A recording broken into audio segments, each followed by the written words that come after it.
Assalamualaikum warahmatullahi wabarakatuh.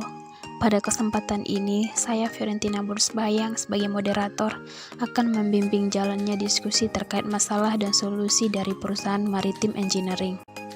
Sebelumnya, saya akan memperkenalkan anggota kelompok 2, yakni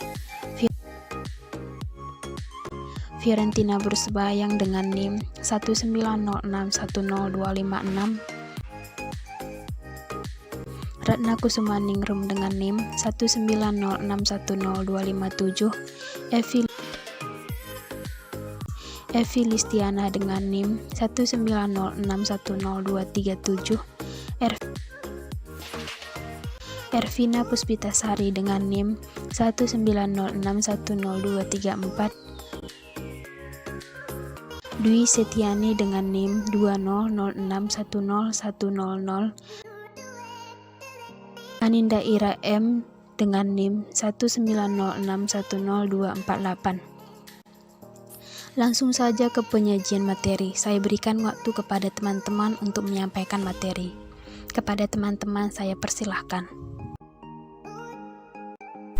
Terima kasih kepada moderator atas waktu yang diberikan. Di sini saya Ratna akan menyampaikan sekelas profil dari perusahaan Maritim Engineering. Maritim Engineering adalah perusahaan rekayasa yang mengkhususkan diri dalam instalasi, perbaikan, dan pemeliharaan infrastruktur kapal dan pelabuhan. Perusahaan ini didirikan pada tahun 1990 di kawasan industri Port Elizabeth. Perusahaan menggunakan program yang berbeda untuk merekam aktivitasnya. Karena sifat bisnisnya, departemen penerima dan bengkel terletak berdekatan dengan pelabuhan. Hal ini memudahkan tim teknik untuk mengangkut suku cadang atau bahan jadi yang diperlukan untuk perbaikan karena jaraknya yang dekat.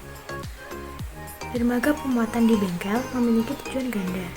Tidak hanya bahan mentah yang dikirim ke sana, bahan yang telah selesai yang diperlukan untuk pemeliharaan dan perbaikan juga diangkut dari sana ke lokasi yang membutuhkan. Di sini saya Evi akan menyampaikan masalah perusahaan dan solusi Maritim Engineering. Masalah yang dihadapi perusahaan. Pertama, perusahaan menggunakan program yang berbeda untuk merekam aktivitasnya. Solusi masalah adalah program yang digunakan dalam suatu perusahaan sebaiknya hanya satu program yang disimpan dalam satu database tetapi dapat diakses oleh banyak orang. Di sini, saya Ervina akan menyampaikan masalah perusahaan beserta solusi untuk masalah yang kedua. Masalah yang kedua yaitu persediaan di gudang hanya bisa dilihat oleh staf gudang saja. Nah, solusi untuk masalah yang kedua ini yaitu data persediaan di gudang bisa diakses oleh semua pegawai yang berkepentingan. Sehingga saat ada perbaikan dan pemeliharaan, mereka bisa melihat suku cadang yang tersedia di gudang.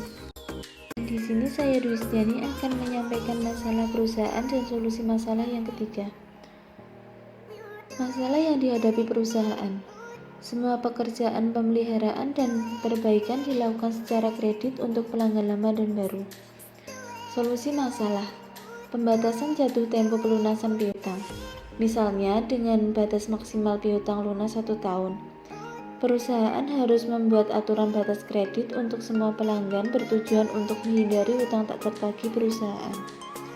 Contohnya, sebelum melakukan perbaikan, pelanggan harus membayar DP 30% dari total biaya.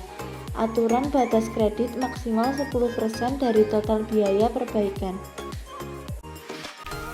Di sini saya Anin akan membacakan masalah dan solusi yang keempat.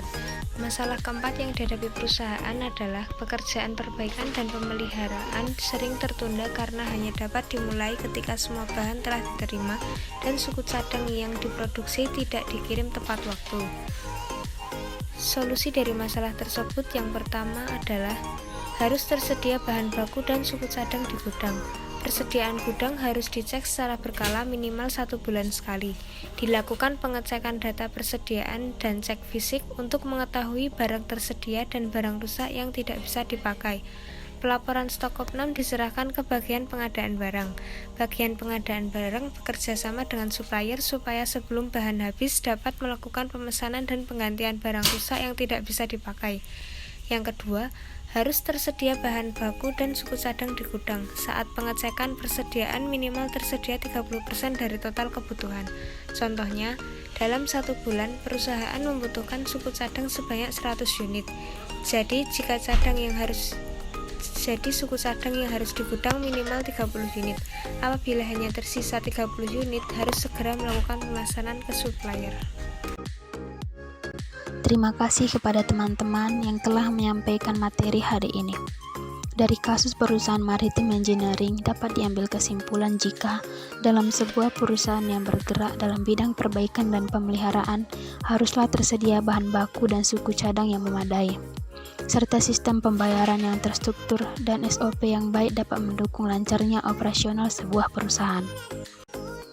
Demikianlah presentasi dari kelompok 2. Saya sebagai moderator mohon maaf jika ada kesalahan kata dan saya mengucapkan terima kasih atas dukungan teman-teman semua. Wassalamualaikum warahmatullahi wabarakatuh.